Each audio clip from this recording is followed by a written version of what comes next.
From Hollywood, it's time now for... Johnny Dollar. Johnny, this is Vonnie. Oh, yes? Please, come out here to the house, right away. There's something wrong? Johnny, you said you came back here to South Bend to... Well, because you didn't want me to have to be alone to face the death of my father. Yes, dear, Johnny, you also said you have business here. Well, yes. Is it connected with my father's death? Vonnie. Please, dear, don't lie to me. He was insured for over $1 million. Or do you know that? Listen. Was this business of yours connected with Daddy? Was it because you, too, think he was murdered? Johnny? I'll come out and see you.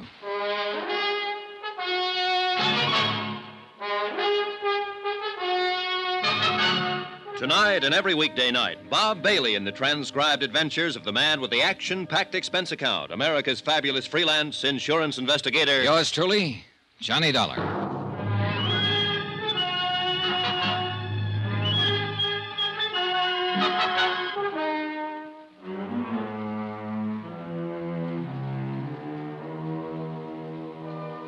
Expense account submitted by Special Investigator Johnny Dollar. To the Home Office, Universal Adjustment Bureau, Hartford, Connecticut. Assignment, the LaMarr matter. The question, was it murder? The beautiful girl, Vonnie LaMarr, and the beautiful romance I found during my so-called vacation at La Jolla, California. Well, things really got into a bind when she received news that her foster father back in South Bend, Indiana, had suddenly died. And I received word that I was assigned to the case.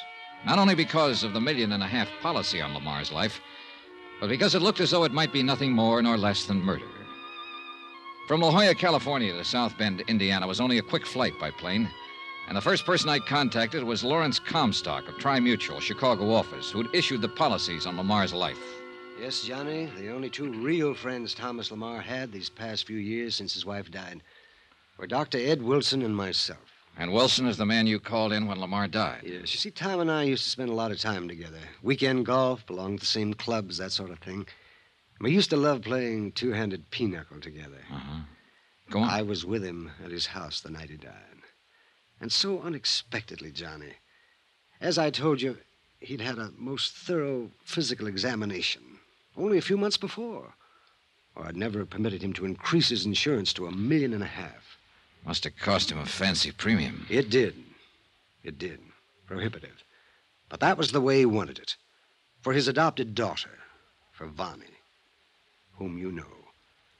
And if you're half a man, having spent a few days with her in La Jolla, you're in love. Oh, shut up and tell me what you know, will you? You said murder. Oh, yes, I'm sorry, Johnny. It began last weekend. As I often do, I spent the weekend with Thomas LaMarr. Well, Friday night, Dr. Ed Wilson was with us. We played three-handed pinochle. Yes. Tom was in perfect health. I know he was. And our evening was all fun, completely uninterrupted. Except by young Marson. Marson? Tom's confidential secretary. And he's the one. Larry, you are the one who told Pat McCracken back in Hartford that you thought Thomas LaMarr was murdered. That's why you wanted me to come on out here to investigate the case. Yes. All right, now tell me the truth. Is it because of your great friendship for LaMarr? Because of the $1.5 million policy through your company? Or because you really think he was murdered? Are you here because of the commission you can earn on a case as big as this? Or because Thomas LaMarr happened to be the father of Vonnie LaMarr? I was ordered on this case from Hartford. Oh, yes. Oh, yes, of course. Okay. All right. Now, maybe I'm a silly old fuddy-duddy. Maybe I'm more worked up over this case than you are, whatever the reason. But let me tell you this thing in my own way. Go on, Larry. Well, we know, Ed Wilson and I because of being so close to Tom LaMarr so long, Ed because of his medical knowledge. We know that Tom was in perfect health. His 59 years were nothing for a specimen like him. Ed left Friday night. I stayed on. Saturday, we played 9 holes of golf. Tom wanted to play 18, but I didn't feel up to it. And that night, we played pinochle. Just the two of us. And we got to bed early. Well, Sunday, we just sat around and talked until evening when we played cards again. There was no strain, Johnny, even if the man had had a bad heart or something. I understand. Now, what about this Marson you named? We quit shortly before midnight. I was tired, my years, no doubt. And I knew Tom would have a hard day at the plant on Monday. And so I suggested we get to bed. He smiled, as only Tom could smile. A warm, tolerant, yet at the same time understanding and friendly, completely friendly smile. Go on, go on. And he said he'd probably have to take one of Ed Wilson's sleeping pills to doze off so early. But I knew, Johnny. You knew what? Sugar pills.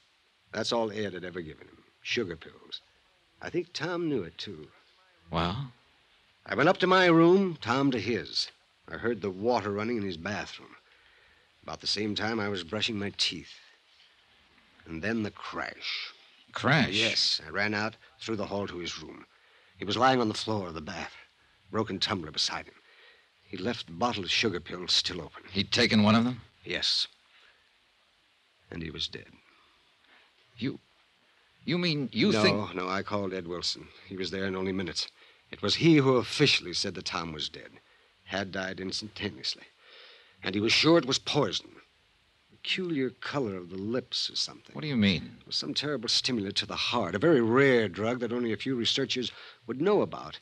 Even the heart of a young and healthy boy would find the influence of this drug too much, too strong. Dr. Wilson told you this? Yes. What is this? I don't know. Something very rare. But he is sure that's what did it. Well, what did the police say? You called them in, didn't you? Ed did. They'd never heard of it either, the drug. But they've sent samples of the sugar pills to Chicago and to Washington for analysis. Well? We should hear from them shortly. Where is this Dr. Ed Wilson? Oh, here, I'll just write you his address. Good, thanks.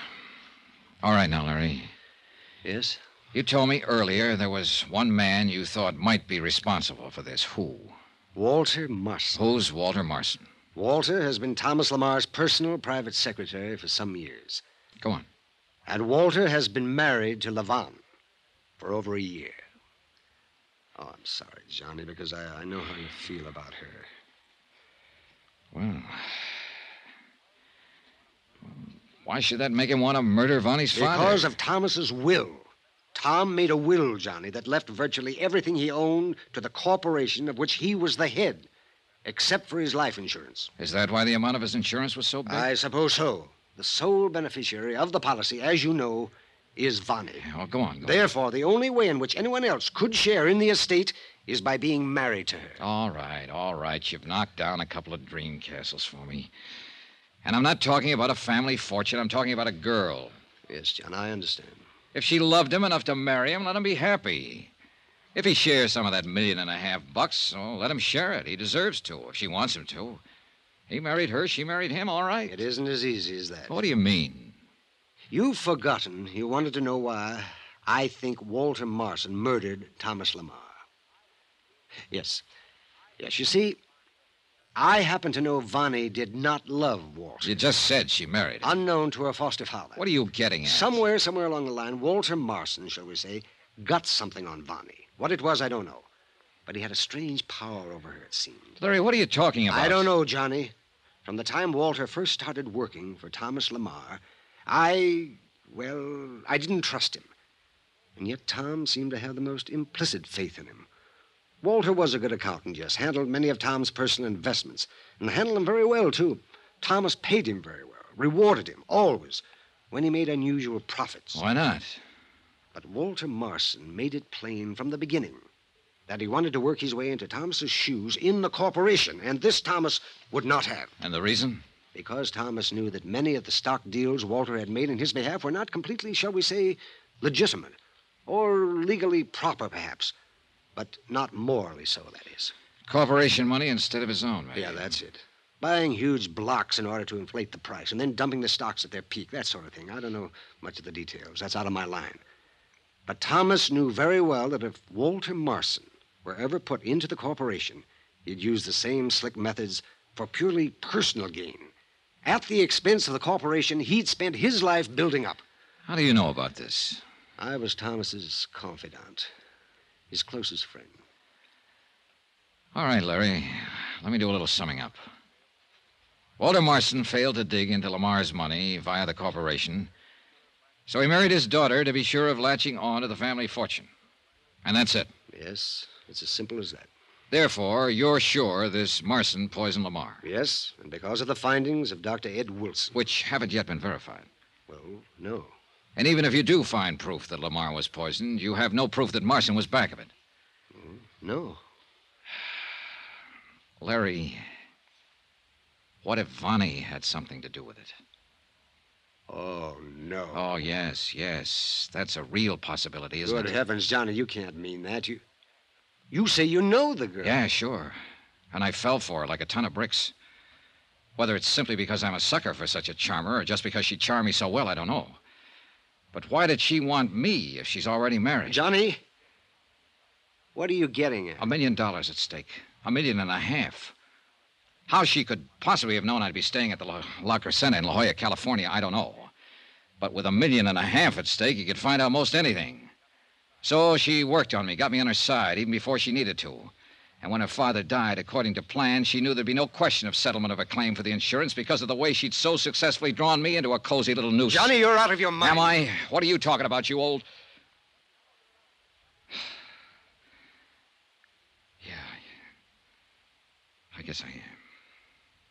John, I've been a confirmed bachelor all my life, even before I was your age. But I know very well that if I'd ever met Vonnie LaMarr, my bachelor days would have suddenly ended. Oh, you're hurt. Now that you've found out she's married, you're hurt and you're angry. You're striking out at anything you can reach, anyone. And I'm sorry. Don't let it take away your judgment. I'm sorry, too, Larry. I didn't mean to... I really didn't... It's all right, Johnny. But now get hold of yourself. You have a job to do, not only for me, for the company, but for yourself. Okay, Larry, thanks. Good boy.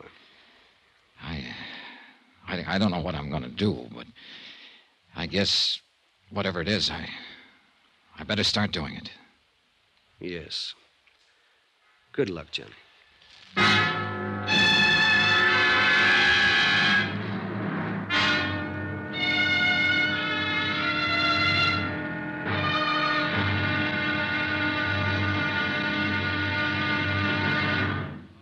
Now, here's our star to tell you about tomorrow's intriguing episode of this week's story. Tomorrow? Well, it doesn't take long to find out what has to be done on this case, because the turning point in the whole thing comes straight to me, and with a vengeance. Join us, won't you? Yours truly, Johnny Dollar.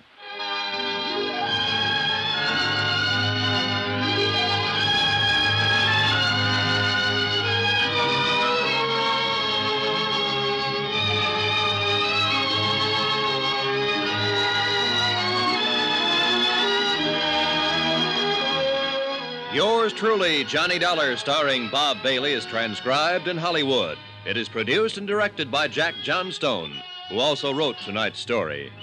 Be sure to join us tomorrow night, same time and station, for the next exciting episode of Yours truly, Johnny Dollar. Roy Rowan speaking.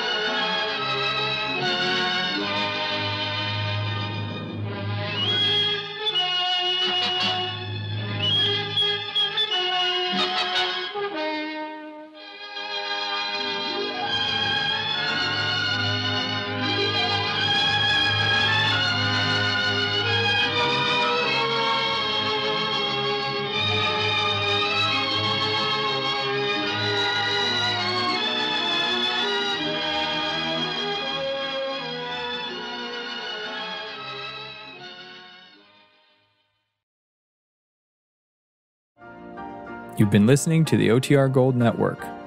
Find more classic radio at otrgold.com.